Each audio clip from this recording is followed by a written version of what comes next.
Hello guys, അപ്പൊ ഞങ്ങൾ രണ്ടുപേരും കൂടിയാണ്, ഞങ്ങൾ രണ്ടുമല്ല ഇവളാണ് ഡേറ്റ്സ് പിക്കിൾ ഉണ്ടാക്കുന്നത്. നമ്മൾ സിമ്മിലാണ് ഇട്ടേക്കുന്ന, ഏകദേശം എല്ലാം ആയി. നമുക്കിനി പുളി ഉണ്ടോ എന്ന് നോക്കാം.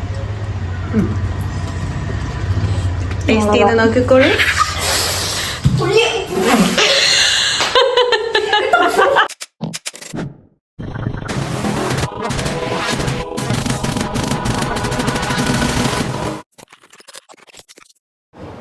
ഹലോ ഗൈസ്, അപ്പോൾ ഇതാണ് നമ്മൾ പറഞ്ഞ നാവിൽ കപ്പലോടുന്ന ടേസ്റ്റി ആയിട്ടുള്ള ഈന്തപ്പഴ അച്ചാർ. ഇത്രയും നല്ല അടിപൊളിയായിട്ടുള്ള ഈന്തപ്പഴ അച്ചാർ എങ്ങനെയാണ് പ്രിപ്പയർ ചെയ്യുന്നത് എന്ന് നിങ്ങൾക്കറിയണ്ടേ? അപ്പോൾ അതാണ് ഇന്നത്തെ വീഡിയോ. ഇന്നത്തെ നമ്മുടെ ഇര ഈ ഈന്തപ്പഴമാണ്. സോ നമുക്കിനി അധികം താമസിക്കാതെ നേരെ വീഡിയോയിലേക്ക് പോകാം. ഗൈസ്, അപ്പോൾ ഈന്തപ്പഴ അച്ചാറിന് വേണ്ട ഇൻഗ്രീഡിയൻസ് എന്തൊക്കെയാണെന്ന് പറയാം. ഒരു പിടി കരിയാപ്പില, പിന്നെ ഒരു ഇഞ്ചി ചെറുതായിട്ട് അരിഞ്ഞത്, പിന്നെ 3 സെറ്റ് വെളുത്തുള്ളി ചെറിയ ചെറിയ കഷ്ണങ്ങളാക്കിയിട്ടുണ്ട്, പിന്നെ 5 പച്ചമുളക് കുഞ്ഞിതായിട്ട് അരിഞ്ഞത്, പിന്നെ ഇത് പുളി, ഒരു നെല്ലിക്ക വലുപ്പത്തിലെ പുളി ചൂടുവെള്ളത്തിൽ നമ്മൾ ഇട്ട് വെച്ചിരിക്കുകയാണേ. പിന്നെ ഇത് ശർക്കര, കുറച്ച് ശർക്കര ആവശ്യത്തിന് നമ്മൾ എടുത്തിട്ടുണ്ട്. പിന്നെ പ്രധാനമായിട്ട് വേണ്ടത് ഈന്തപ്പഴം. ഇത് കുരു കളഞ്ഞ് 4 പീസായിട്ട് കഷ്ണമാക്കി വെച്ചിരിക്കുകയാണ്.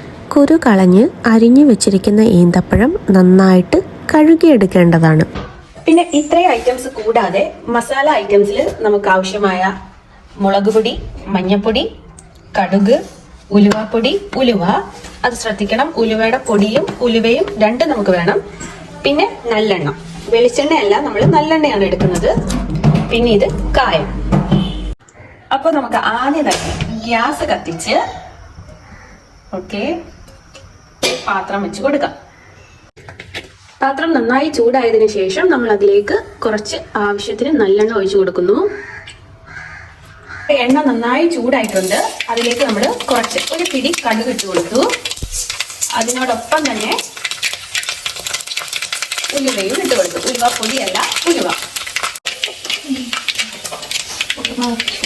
രണ്ടും കൂടെ നന്നായിട്ട് ഇളക്കിയെടുക്കുക. അതിനുശേഷം ഇഞ്ചി,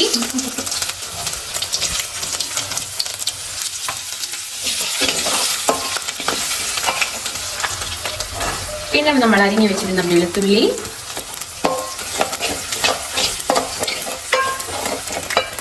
പച്ചമുളക്, ഇത് ഇത്രയും ഇട്ട് നന്നായിട്ട് ഇളക്കി കൊടുക്കുക.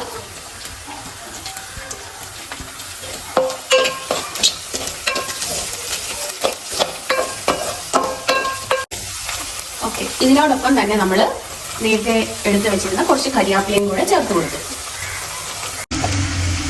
ഒരു 5 മിനിറ്റോളം നമ്മളിങ്ങനെ ഈ കരിയാപ്പില നന്നായിട്ടൊന്ന് വാടി കിട്ടുന്നിടം വരെ ഇങ്ങനെ ഇളക്കി കൊടുത്തുകൊണ്ടിരിക്കണം. അപ്പോൾ ഇഞ്ചിയും വെളുത്തുള്ളിയും കരിയാപ്പിലയും എല്ലാം കൂടെ നന്നായിട്ട് ആ ചൂട് വെളിച്ചെണ്ണയിൽ കിടന്ന് തിളക്കട്ടെ. അപ്പോഴേക്കും നമുക്കൊരു ഈന്തപ്പഴം കഴിച്ചിട്ട് തിരിച്ചു വരാം.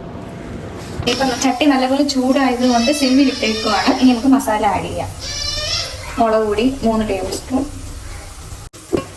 നമ്മുടെ എരിവിനനുസരിച്ച് മുളക് പൊടി, എത്രമാത്രം ഡേറ്റ്സ് ഉണ്ട് അതനുസരിച്ച് മുളക് പൊടി. ഒരു 3 സ്പൂൺ മുളക് പൊടി ഇട്ടിട്ടുണ്ട്. അതിനുശേഷം എന്തുവാ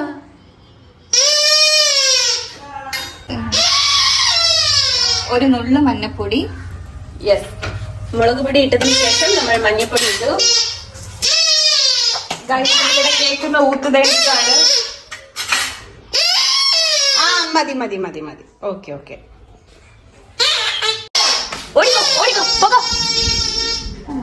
മുളക് പൊടി, മഞ്ഞപ്പൊടി ഓൾറെഡി ഉലുവ ഉള്ളത് കൊണ്ട് ഇനി ഉലുവപ്പൊടി ഇടുമ്പോൾ ഇച്ചിരി ഇടാവും. കാരണം കഴിക്കും കൂട്ടിന് ഉലുവ കഴിഞ്ഞാൽ. അപ്പം ഒരു സ്പൂൺ ഉലുവപ്പൊടി ഇട്ടു. ആദ്യം നമ്മള് ഉലുവ ഇട്ടിട്ടുണ്ടായിരുന്നല്ലോ കടുകിന്റെ കൂടെ, അതുകൊണ്ട് ഇപ്പൊ ഉലുവപ്പൊടി ഇട്ടു. കായപ്പൊടി. ഇനി ഇതെല്ലാം കൂടെ ചേർത്ത് വീണ്ടും നന്നായിട്ട് ഇളക്കി കൊടുക്കുക. ഈ മസാലയുടെ പച്ചമണമൊക്കെ മാറുന്നത് വരെ നല്ലപോലെ ഇളക്കി കൊടുക്കുക.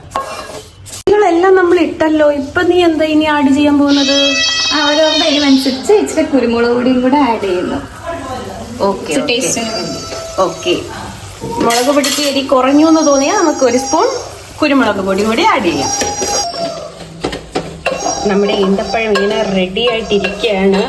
നമ്മുടെ പ്രധാന ഐറ്റം, മെയിൻ നായകൻ ഈന്തപ്പഴം നമ്മുടെ ചട്ടിയിലേക്ക് വീഴുകയാണ്. ഓക്കെ, ഈന്തപ്പഴം ഫുള്ളായി നമ്മൾ ആ ചട്ടിയിൽ ഇട്ട് കൊടുത്തു.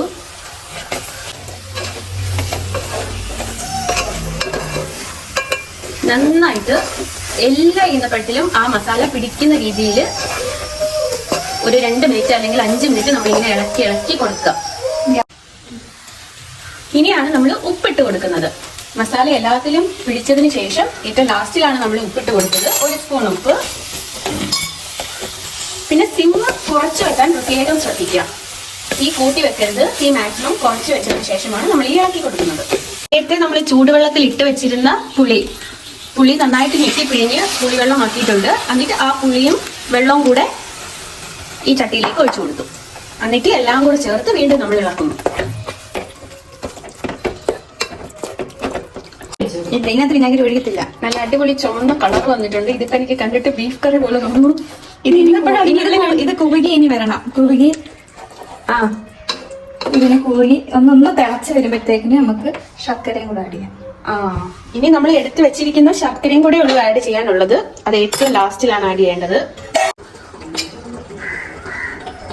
ഇത്തിരി നമുക്ക് ടേസ്റ്റ് ചെയ്ത് നോക്കാം. ഇപ്പൊ നമ്മളിങ്ങനെ എല്ലാം കൂടി ഇട്ട് ഇളക്കി